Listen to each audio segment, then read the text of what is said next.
برانی بەڕێزم خوشکانی بەڕێز ئەسەلام عەلەیکم وەڕەحمەت الله وبەرەکاتوه. من لە ئیجازەی مامۆسایانی بەڕێز پێکۆڕێنە خزمەت چەند ئاەت و فەرمودەیەکی پێغەمبەر صلی الله عليه وسلم، ئەویش لەبەر ئەوەی لەم ڕۆژگارەی کە ئێستا ئەژین علم زۆر پێشکەوتووە، بەڵام بەختەوەری زۆر کەم هەیە. یعنیم ئەتوانم تەماشاکەی خەڵکی وا هەیە هیچ مەسئولیەتێک و لێپرساوێک لەسەری نییە، بیدایەت پێگەشتە و باوکیشی دەستێکی و لە ماڵێکی خۆشە و هیچ نوقسانێکی نییە، بەڵام لە خۆیەوە دڵتەنگ و بێتاقەت. بۆیە ئەم هۆی نەمانی بەختەوەری و دڵتەنگی و بێتاقەتی و هەموو غەم و ژیان ناڕەحەتیە وەکو مسلمان تەحلیلی سیاسی زۆر کراوە بۆ ئەم ڕۆژگارە و ئەم واقع دراسات زۆر کراوە، بەڵام ئینسانی مسلمان پێش هەموو بڕیار و ڕوونکردنەوە و گفتار و کردارێک ئەبێ لە ڕەوانگەی شەرع بڕوانێتە شتەکان. بزانم ئەو کێشە ئەو گرفتە شەرع چۆن باسی ئەکات. خۆجاری وهای ئینسان ڕوبەڕووی دڵتەنگی و زەرەرێک و نەخۆشیەکیش ئەبێت وەکو ئەسباب هیچ نوقسانیەکی نییە، ئیلا ئەبێ ڕووکاتۆ سەبەبی موسیبەتێک لە پشت ئەمەوە هەیە، تاوانێک هەیە، لەخوا لە بیرکردنێک هەیە، یان عقوبەیە یان ئیمتیحانێکە. لە دوو حاڵەتە زیاتر نییە. خەڵکی وا هەیە وەکو زانایانی سەلەف و تویانە کاتێ تاوانێکمان ئەکرد لە ناو ماڵ و مناڵی خۆمانە کاریگەری ئەو تاوانەمانە بینی. ئێمەش خوای پەروەردگار عەزە وەجەل پێمانە فەرمێت ذالیک، عولەما فەرمون ئەم ذالیکە ئیشارەتە بۆ ئەو نەهامەتیانەی ئەهاتە سەر ئوممەتانی پێشووە، بۆ ئەوەی کە ئەمە عیلەیە هەر کەس هەمان هۆکار بگرێتە بەر ئەو مقدمە ئەبێ ئەو نەتیجەی ئەبێ بأن الله لم يكن مغيرا نعمة أنعمها على قوم حتى يغيروا ما بأنفسهم. أما وكي خوي رب العالمين سنني هي لم كون بلا برزة كانوا خوش كان رجاي خوي هي سنتي خوي ناقوري أو التصور كان يساقر نمونيك باسكم روني نكم ولوش يزور بلا خوشك دعاء قليم ليبكا يانا قر ببي سريت يانا قر بی بڕن و ئەو نەختەقسە دەرچێت بڵێن وڵی کاکەمە گوناهێکی گەورەیە دوورنیان دێکەس تەکفیریشمان کە لە کۆمەڵگایە لە بوقعەیەک پارچەیەک لە زەویە ئەگەر کەسانێ مخالەفەی شەرع بکەن کاریگەریەکەی بگەڕێتەوە بۆ سەر جێیشی پێغەمبەر صلی الله عليه وسلم، ئێمە چین ئەو کاتەی کە من بڵێم کاکە لە شوێنێکە تاوان بکرێتەوە لێی بێدەنگ بی کاریگەری نەگەڕێتە سەر تۆیە. کاتێ مخالەفەی پێغەمبەر صلی الله عليه وسلم ئەکرێت لە ئوحودا سەرکەوتون مسلمانان، بەڵام کاتێ پێچەوانەی ئەمری پێغەمبەر صلی الله عليه وسلم بە تەویل و ئەکرێ حەفتا سەحابە شەهید دەبێ و پێغەمبەری زامدارە بێ صلی الله عليه وسلم. کەوا بوو فليحذر الذين يخالفون عن أمره أن تصيبهم فتنة أو عذاب أليم. بێدار بن، هۆشیار بن، حەذەر بکەن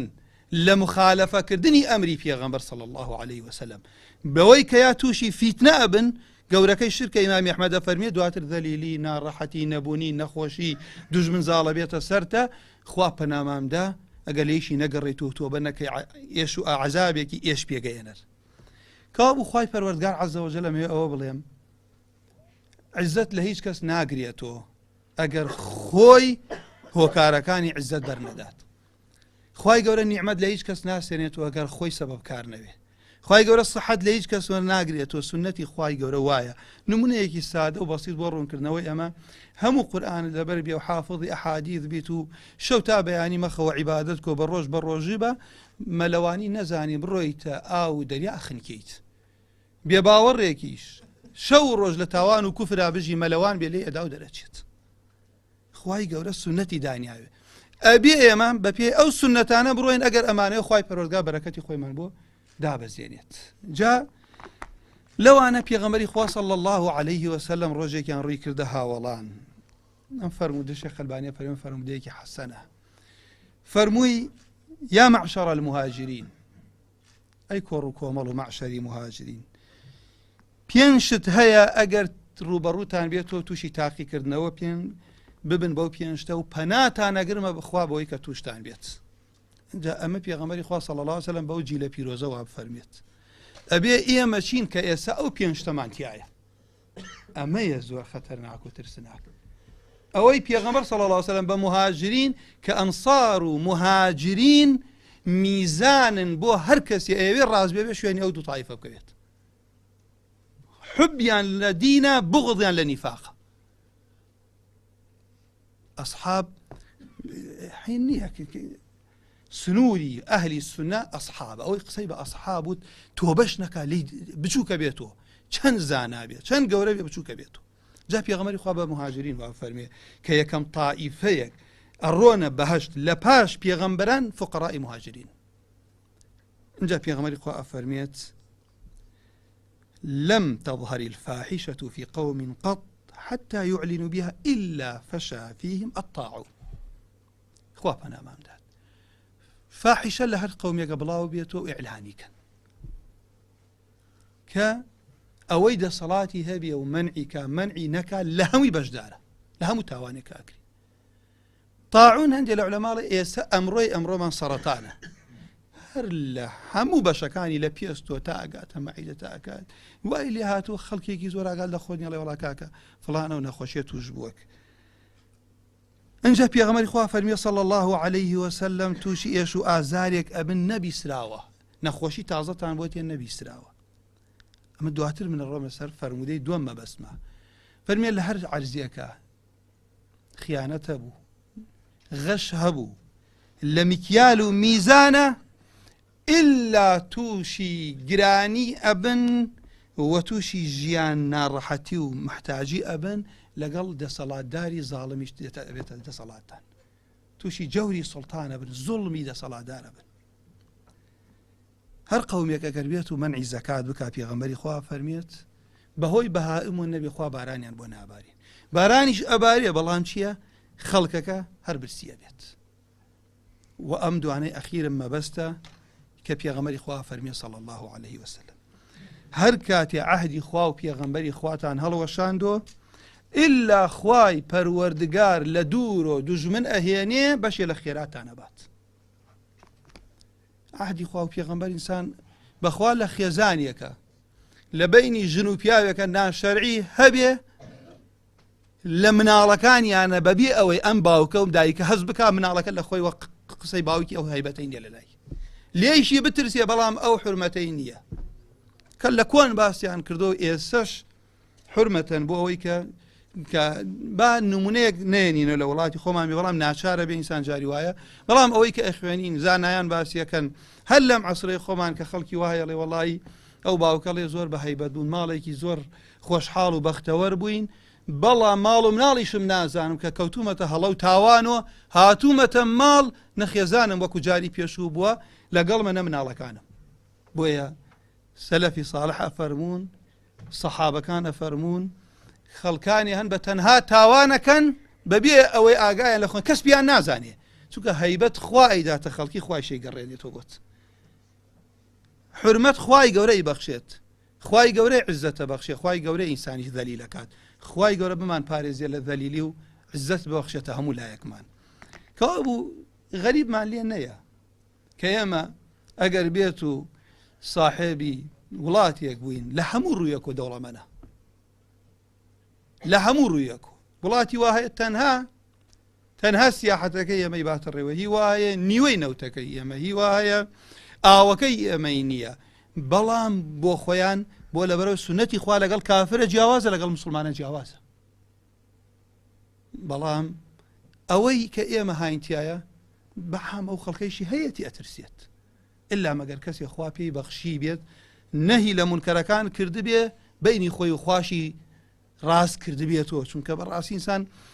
خوای گەورەی دەستکەوێ هەموو دنیا لە دەست دەرکێر بەهێزی خوای گەورەش لە دەست دەی خوا پەنامان بدات هەموو دنیامان لەگەڵا بێ هەر ئینسان لاوازە چونکە خوای گەورە خۆی فەریحیە خاتە ناو دڵ خۆی ژیانت خۆشەکات اینجا پێغەمبەری خوا فەرمێ کاتێ دەسەڵاتداران کێشەی خۆیان بە قورئان حەل نەکەن بینی خۆیان تێکەچێت. ئایا ئەو واقعی کە ئێمە هاینتایە حاڵی مسلمانان وەکو ئیمامی عومەر فەرمیێ ئێمە قەومێکی ذەلیل بووین كنا قوما أذلة أعزنا الله بالإسلام فوالله مهما ابتغينا العزة بغير الإسلام أذلنا الله. حيف برامانەیە احتمال بڵێ خۆزگان بە پێش 20 ساڵە بۆ چونکە پێش 20 ساڵ خێزانی پۆشاکەکەی زۆر شەرعی بوو، خۆی کەم جار بوو نوێژێکی لە جەماعەت بوو تا وازانینێکی کردووە، هیچی نەبوو، مرتاح بوو.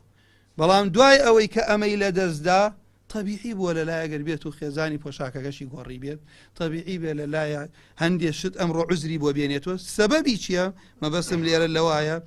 ئەوەیە کە تۆ ئەگەر بینی خۆت و خوای پەروەردگار بەهێزکەی لە هەر زەمانێکا بووی بە عەزیزی ئەژی بۆ تاک، ئەی بۆ دەسەڵات و وڵات و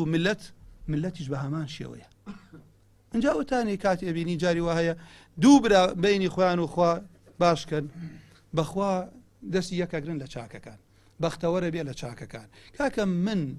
لە دوورۆ هەر ببیسم یەکێ لە ئێوە نمونەتان بوو ئێمە باسی چاکە یەکەم بکەن، خراپیش بم چاکە بم بەرامبەرت. بەڵام کەی کاتێ دروستە بێ و حەسادەتە لە بینمان نەبێ، ئەوەی بۆ خۆم بۆ پێم خۆشە بۆ تۆ پێم خۆش بێت،